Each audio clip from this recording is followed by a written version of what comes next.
आज चाहिँ हामी ड्राई मिक्स भेज बनाउनु पर्छ। हेलो एभ्रिवान, नमस्ते। रेखाको किचनमा तपाईहरुलाई स्वागत छ। ड्राई मिक्स भेज बनाउनुको लागि चाहिँ मैले चाहिँ यहाँ फुलकोपी, क्याप्सिकम, गाजर, इस्कुसको जरा, आलु अनि मटर लिएको छु। सब्जीहरू तपाईहरुको इच्छा अनुसार लिन सक्नुहुन्छ।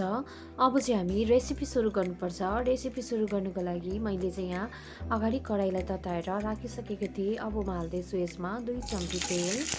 अब चाहिँ हामी सब्जीहरूलाई हल्का भुन्नुपर्छ।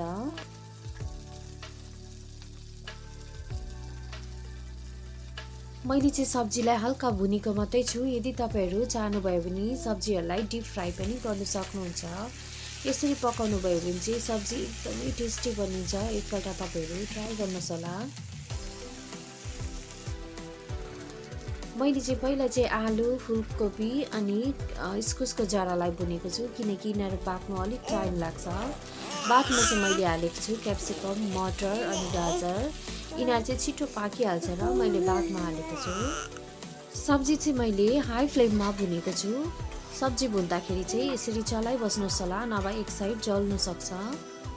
सब्जी चाहिँ हाम्रो मजाले भुनिसकेको छ। हेर्नुहोस् त कस्तो मजाको कलर आएको छ। कलर हाम्रो चेन्ज भएको छैन, भुन्नु चाहिँ मजाले भुनिसकेको छ। अब म हाल्दैछु यसमा कम्ती तेल। अब म हाल्दैछु यसमा आधी चम्ची जिरा। जिरा पनि मजाले भुनिसकेको छ। अब म हाल्दैछु यसमा अदुवा लसुन। अदुवा लसुनलाई चाहिँ मैले चप गरेर हालेको छु। यसलाई पनि मजाले भुन्नुपर्छ। अब म हाल्दैछु यसमा प्याज। प्याजलाई पनि हामी मजाले हाई फ्लेममा भुन्नुपर्छ जबसम्म प्याज पाक्दैन। प्याज चाहिँ हाम्रो मजाले पाकिसकेको छ।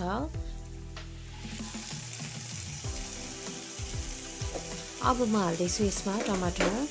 मैले चाहिँ ड्राई मिक्स भेज बनाउनुको लागि चाहिँ सबै सब्जीहरूलाई चाहिँ चप गरेर सबै प्याज टमाटरहरूलाई चप गरेर हालेको छु। यदि तपाईहरु ग्रेभी बनाउनुहुन्छ भने चाहिँ यिनीहरू सबैलाई पेस्ट गरेर हाल्न सक्नुहुन्छ। अब म हाल्दैछु यसमा ड्राई मसला। ड्राई मसलामा मैले नुन, हल्दी, जिरा पाउडर अनि धनिया पाउडर हालेको छु अनि रेड चिल्ली पाउडर।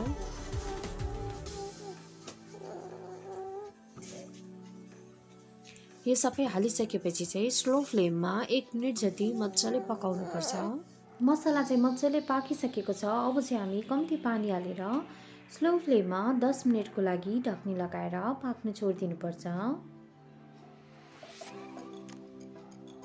बीचबीचमा चलाउँदै पनि गर्नुहोस् होला,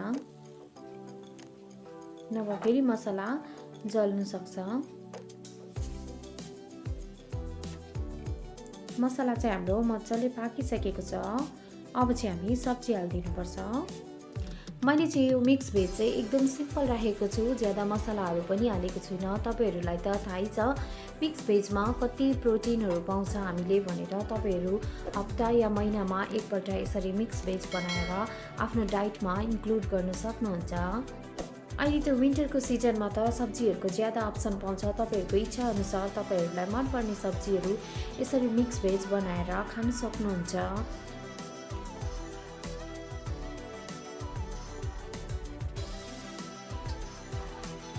मसला हाम्रो मजाले मिक्स भइसकेको छ। अब चाहिँ हामी स्लो फ्लेममा यसलाई 10-15 मिनेटको लागि पाक्न छोडिदिनुपर्छ। तर बीचबीचमा चलाउँदै पनि गर्नुहोस् होला किनकि हामीले सब्जी ड्राई बनाएको छ, बीचमा जल्न सक्छ।